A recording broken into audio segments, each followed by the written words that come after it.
मेरे प्यारे बच्चों, जैसा कि आप सभी को पता है, क्वाड्रेटिक इक्वेशन से पिछली बार हर शिफ्ट में क्वेश्चन आया था। और रेलवे का किसी भी एग्जाम को आप ले लीजिए, और रेलवे तो छोड़िए, आप किसी भी एग्जाम को ले लीजिए, चाहे वो एसएससी का हो चाहे कोई अन्य संस्था करा रही हो, हर एग्जाम में इक्वेशन यानी क्वाड्रेटिक इक्वेशन, जिसे हम द्विघात समीकरण कहते हैं, यहाँ से क्वेश्चन आते आता है। और पिछली बार रेलवे की हर शिफ्ट में, यानी रेलवे का चाहे एनटीपीसी ले लो, ग्रुप डी ले लो, एएलपी टेक्नीशियन, सभी जगह इस जगह से यानी क्वाड्रेटिक इक्वेशन से क्वेश्चन आए थे। पर दिक्कत क्या हुई, बच्चों ने यहाँ से सभी क्वेश्चंस मैक्सिमम छोड़ दिए।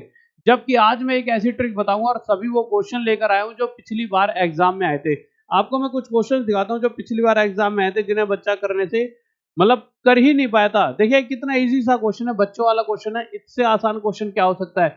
शायद ही 2 से 3 सेकंड, ज्यादा मतलब 3 सेकंड मैक्सिमम में आंसर आ जाएगा, पर बच्चों ने क्वेश्चन सभी ने छोड़ दिया था। इसके अलावा अगर मैं आगे बात करता हूँ मेरे प्यारे बच्चों, इस क्वेश्चन को भी सभी बच्चों ने छोड़ दिया था। अगर मैं बात करूं मेरे प्यारे बच्चों, तो इस क्वेश्चन को भी सभी बच्चों ने छोड़ दिया था। अब मैं यही क्वेश्चन क्यों लाया हूं? क्योंकि जो क्वेश्चन आप कर पाओगे वो तो आप घर पर भी कर ही लोगे, फिर मेरी क्या आवश्यकता है। परंतु मैं उन क्वेश्चंस को उठा के लाया हूं जो पिछली बार एग्जाम में आए हैं और बच्चों ने छोड़ दिए हैं। और ऐसा नहीं है सिर्फ रेलवे में, यही सेम क्वेश्चन जब आप सर्च करते हो तो एसएससी में भी आए हुए होते हैं, सीजीएल, सीएचएसएल, एमटीएस, हर जगह, और रेलवे, एनटीपीसी, हर जगह, हर विभाग में, एएलपी टेक्नीशियन, ग्रुप डी। तो आपको देखना होगा कि कैसे विद इन सेकंड इस क्वेश्चन का आंसर आ सकता है। उससे पहले थोड़ा बहुत क्वाड्रेटिक इक्वेशन के बारे में समझाता हूं। जब उससे फायदा क्या है, उससे ही आप समझ पाओगे कि आंसर हमें जल्दी से जल्दी कैसे मिलेगा। सबसे पहले जब भी आप किसी भी क्वाड्रेटिक इक्वेशन को लिखते हो तो उसका एक फॉर्मूला बताया जाता है अक्सर आपको। अभी आप फॉर्मूला देखकर घबराना मत, क्योंकि जब मैं आपको सॉल्यूशन बताऊंगा उसमें फॉर्मूले की कोई आवश्यकता नहीं है। हाँ, फॉर्मूला बस आपको याद रहना चाहिए कि अच्छा इस तरह से ये चीजें बनी थी, इतना याद रखना। जैसा कि आपको होता है कोई फॉर्मूला, यानी अगर मैं कहूँ क्वाड्रेटिक इक्वेशन लिखिए और आपको 2 मूल दे दिए गए, 2 रूट। अब मूल और रूट क्या होते हैं? एक अल्फा और बीटा की 2 वैल्यू दे दी जाएंगी। ये पहले क्वेश्चन आते थे, अब थोड़ा बदल दिया है। क्या देगा? अल्फा और बीटा 2 मूल है, तो इससे एक क्वाड्रेटिक इक्वेशन बनाइए। तो क्वाड्रेटिक इक्वेशन बनाने के लिए कुछ नहीं करना पड़ता था, जहां पे एक्स लिखा वहां पे एक्स का स्क्वायर, जो ऐसा ऐसा अल्फा और बीटा की वैल्यू रख दीजिए। अल्फा क्या है 4, बीटा क्या है 3, तो 4 और 3 7 हो जाएगा। यहाँ पे एक्स आ जाएगा प्लस अल्फा इंटू बीटा, यानी 4 3 12 बराबर 0। और ये क्वाड्रेटिक इक्वेशन बनकर तैयार हो जाती थी और ये हमारा आंसर हो जाता था। बच्चा बहुत खुश होता था, उसने बहुत अलग लेवल की चीज कर दी। अब उसने ना थोड़ा सा खेल खेलना शुरू करा बच्चे दिमाग से। क्या खेल खेलना शुरू करा? उसने कहा फाइंड मूल ज्ञात करो, या फिर कह देगा कि फाइंड वैल्यू ऑफ एक्स, इस तरह से बोल देगा। या तो कह देगा कि मूल ज्ञात करें, या कह देगा फाइंड वैल्यू ऑफ एक्स। और एक्स की वैल्यू भी ऐसे नहीं लिखेगा, ऐसे लिख देगा 7 और 5, ए ऑप्शन, बी ऑप्शन में लिख दिया 3 और 4। इस तरह से 2 अलग अलग वैल्यू एक्स की वो दे रहा होता है।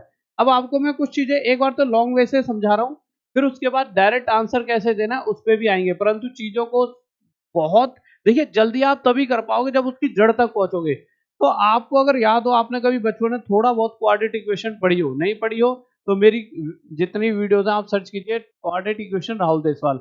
वैसे जरूरत नहीं पड़ेगी, यहीं से समझ आ जाएगा। और उसके बाद अगर नहीं समझ आया तो कमेंट कर देना, वो ज्यादा अच्छा रहेगा। मैं एक वीडियो और डाल दूंगा जो जो चीजें आपके दिमाग में नहीं जाएंगी। वैसे एक भी ऐसी चीज है नहीं जो दिमाग में नहीं जाने वाली, सब चीजें यहीं से क्लियर हो जाएंगी।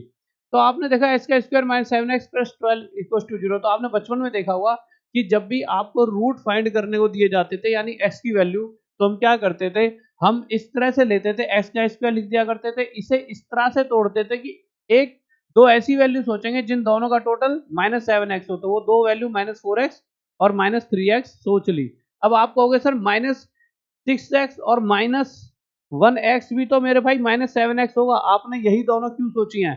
हमें ऐसी दो वैल्यू सोचनी पड़ती थी। अच्छा एक क्वेश्चन यहाँ पर, एक सेकंड रुकिए, एक सेकंड रुकिए। हाँ, रुक जाइए, यही सही है, सही है।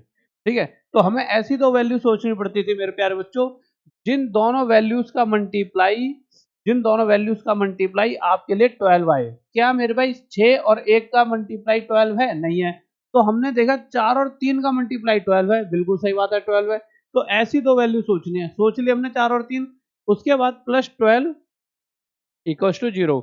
अब अगला स्टेप क्या होता था? अच्छा एक चीज और, 4 और 3 में से बड़ा 4 है, इसलिए हमेशा बड़े को आगे रखते हैं। उसके बाद मेरे भाई इन दोनों में से, किन दोनों में से? अब आपके पास दो पेयर बन जाएंगे, एक ये वाला और एक पीछे वाला।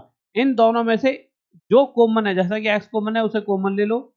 यहाँ दोनों में से क्या कॉमन है? -3, तो मैंने यहाँ से -3 कॉमन ले लिया, एक्स 4 यहाँ से आ गया बराबर 0। एक बात ध्यान रखना, जो यहाँ आता है वो यहीं आना चाहिए, नहीं तो आप कहीं पे गड़बड़ कर रहे हो। उसके बाद मेरे प्यारे बच्चों, एक तो पेयर आपका बन गया x-4 बराबर 0 और एक बन गया मेरे भाई x और -3 बराबर 0। यहाँ से x की वैल्यू आपकी 4 आ जाएगी और यहाँ से x की वैल्यू आपकी क्या आ गई, 3 आ गई। तो यही जो दो वैल्यू 3 और 4 आई, यही तो हमारी क्या है, x की वैल्यू। तो जो आप ध्यान रखना, हमेशा x की वैल्यू यानी जिन्हें हम मूल कहते हैं, रूट्स कहते हैं, उनकी जो x की वैल्यू हमेशा 2 आएंगी और वो दोनों ही वैल्यू क्या है, इस पूरी इक्वेशन की, जो x² - 7x + 12 = 0 के मूल या रूट्स। तो अगर आपसे वो मूल या रूट्स निकालने को कहता तो आपको सिर्फ इतना सा करना था, इस पूरे को सॉल्व करना था, यहाँ से x की 2 वैल्यू आती, यही हमारे रूट्स या मूल थे। पर ये बहुत लंबा प्रोसेस हो गया। अब आपको मैं एक चीज दिखाता हूँ, बहुत ध्यान से सुनिए। जिस x की यहाँ पर वैल्यू की बात हो रही है, जिस x की यहाँ बात हो रही है, जिस x की ये दो वैल्यूज निकली हैं, कहीं ना कहीं मेरे प्यारे बच्चों मैंने क्या कहा है, ये दोनों वैल्यू क्या है, रूट्स या फिर मूल। और अभी अभी मैंने थोड़ी देर पहले पीछे कहा है कि ये जो अल्फा और बीटा है, ये भी इस पूरी इक्वेशन के क्या है, मूल यानी रूट्स।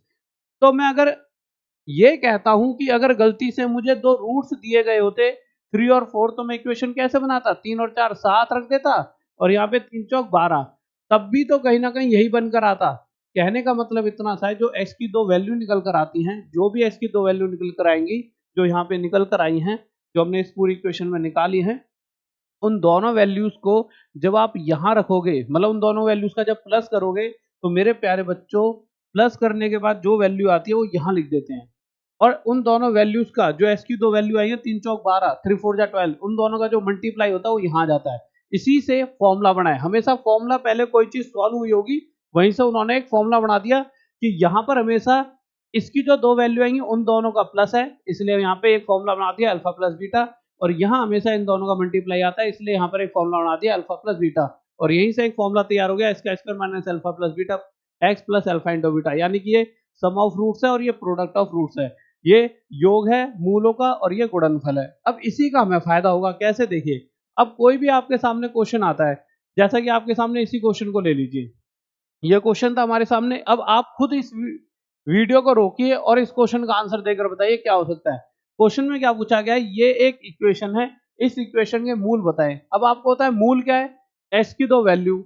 अब जो भी दो वैल्यू है ना एस की, वो ऐसी होनी चाहिए जिन दोनों का प्लस 7 आए और मल्टीप्लाई 12 आए। तो मेरे भाई यही दो वैल्यू है जिन दोनों का प्लस तो क्या है, 7 है और मल्टीप्लाई 12 है। तो यही हमारा आंसर हो गया बी ऑप्शन। ये आपका बस आंसर हो जाता है एग्जाम में और आपका 1 सेकंड में आंसर आ जाता है। अब अगर मैं अगले क्वेश्चन की बात करूं, जैसा कि मैं इस क्वेश्चन की बात करता हूं, इसके अंदर क्या कहा गया है मेरे भाई, ये एक इक्वेशन है जिसमें से x की एक वैल्यू दे रखी है। अब यहाँ ये नहीं लिखेगा कि x की दूसरी वैल्यू बताओ, क्या कहेगा, अन्य मूल, यानी कि रूट फाइंड करो, या फिर कह देगा फाइंड अदर ओरिजिन, या फिर कहते हैं वन ऑफ द रूट दे रखा है, दूसरा रूट बताओ। अब बच्चा सोचे यार एक रूट है, दूसरा रूट कैसे निकालेंगे। अरे सिंपल, x की वैल्यू दे रखी है और दूसरे x की वैल्यू, तो आपको पता है जो ये होता है ना, ये होता है सम ऑफ रूट्स, यानी x की जो दो वैल्यू आएंगी उन दोनों का टोटल 24 होना चाहिए। तो एक वैल्यू 2 हो गई तो दूसरी क्या रखें, 22, तभी तो टोटल 24 बनेगा। तो आंसर हमारा क्या हो गया, 22। ये आंसर आ गया भाई। हमें पता है ये जो 24 है वो क्या है, जो भी x की दो वैल्यू आएंगी उन दोनों का टोटल, जिसमें से एक x की वैल्यू 2 ये लिखी हुई है, तो दूसरी क्या होगी, 2 में क्या जोड़ू, 24 बने 22। अगर मैं अगले क्वेश्चन पर आता हूँ यहाँ पर, अब यहाँ पे देखो इतनी टेढ़ी मेढ़ी खीर बनाई इन्होंने, यहाँ +2 के लिख दिया कि बालक घबरा जाए। अरे हमें इससे क्या मतलब है, क्वेश्चन में क्या पूछा, दूसरा मूल बताओ। अब एक x की वैल्यू बता रखे, दूसरी पूछी है, मुझे पता है जो भी दोनों वैल्यू आएंगी x की, उन दोनों का टोटल जो यहाँ लिखा है वो होगा, यानी 4 में क्या जोड़ू, 12 आ जाए, तो आप कहोगे 4 + 8, तो हमारी दूसरी x की वैल्यू क्या आ गई, 8। ये हमारा आंसर आ गया। बताइए कोई घबराने वाली बात थी, कोई घबराने वाली बात नहीं है। अगर मैं इस क्वेश्चन की बात करूं, तो इस क्वेश्चन की अगर मैं बात करता हूं, तो आप क्या देखोगे मेरे प्यारे बच्चों, यहाँ पर आपको दे रखा है कि एक मूल 8 दे रखा है, एक मूल यानी एक रूट 8 दे रखा है। और दूसरा पूछा है, मुझे पता है कि x के साथ में जो ये वैल्यू लिखी है ना, जो भी दोनों x की वैल्यू आती है उन दोनों का टोटल ये बनता है। तो 8 में क्या जोड़ 19 बन जाए 11। तो मेरा यहाँ से क्या आंसर आ गया, ऑप्शन बी। बताइए इसमें कोई डाउट था। तो देखिए बच्चों, इसी तरह से और गहराई से पढ़ना है। देखिए यहाँ पर मैंने आपको बताया कि इस तरह से चीजों को बहुत आसानी से सिखाया जा सकता है, और ये सभी चीजें मैंने इस वाले बैच में बहुत अंत लेवल पर और अच्छे लेवल पर सिखा रखे हैं, और बहुत अच्छे लेवल पर यहाँ पे प्रैक्टिस सेट्स, प्रैक्टिस क्वेश्चंस आपके लिए दिए गए हैं। जिससे कि कोई भी रेलवे का एग्जाम हो, ऐसा नहीं है सिर्फ रेलवे के बैच ले सकते हो आप, एसएससी के भी बहुत सारे बैचेस हैं हर तरीके के, और मैथ का स्पेशल बैच भी है। इन सभी बैचेस में जाकर आप बहुत भयंकर और अच्छी सी तैयारी यहाँ से कर सकते हो। तो मैं बस आपको यही कहना चाहूंगा कि आप बहुत बढ़िया तैयारी कर सकते हो।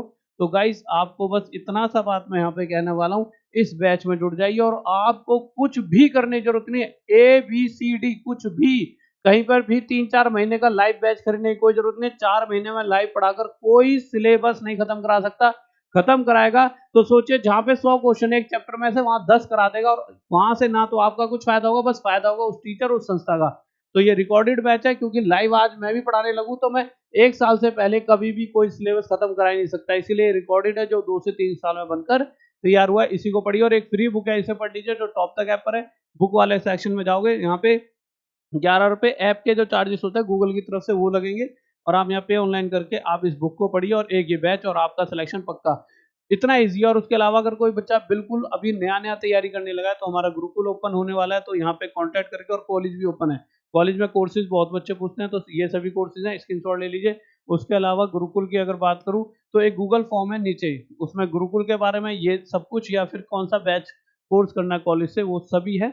आप क्लिक कर दीजिए, और या फिर इस नंबर पर आप क्या कर सकते हैं, कांटेक्ट कर सकते हैं अगर आपको गुरुकुल में या फिर कॉलेज में एडमिशन चाहिए। बिहार में जितने में जैसे 1.5 2-2 लाख में जो बीएड बीटीसी वगैरह हो रही है, वो आधे से भी कम प्राइस में हमारे कॉलेज से कराई जा रही है। तो आप डायरेक्ट जुड़कर यहाँ से ले सकते हो। ठीक है गाइज, ओके। और रोज रात 9 बजे आपके लिए वीडियो आती रहेगी, और हर रोज इस वीडियो के अंदर देखिए मैं लाइव पढ़ाकर भी, कोई टीचर आप लाइव पढ़ेंगे तब भी वो आधे घंटे में इतना ही पढ़ाएगा। वही चीज मैंने सोचा क्यों ना 10-15 मिनट में अच्छी अच्छी चीजें उठा के, टाइम ना वेस्ट करते हुए, बच्चे का फायदा करते हुए बहुत बेहतरीन सा कंटेंट दे दिया जाए। तो अब इस वीडियो का शेयर करने का फर्ज आपका बनता है, और अगर आप डेली इस वीडियो को शेयर करते रहोगे तो मैं ऐसे ही आपके लिए अच्छे अच्छे क्वेश्चंस और अच्छे अच्छे ट्रिक लेकर आता रहूंगा। जय हिंद, जय भारत, लव यू सभी को।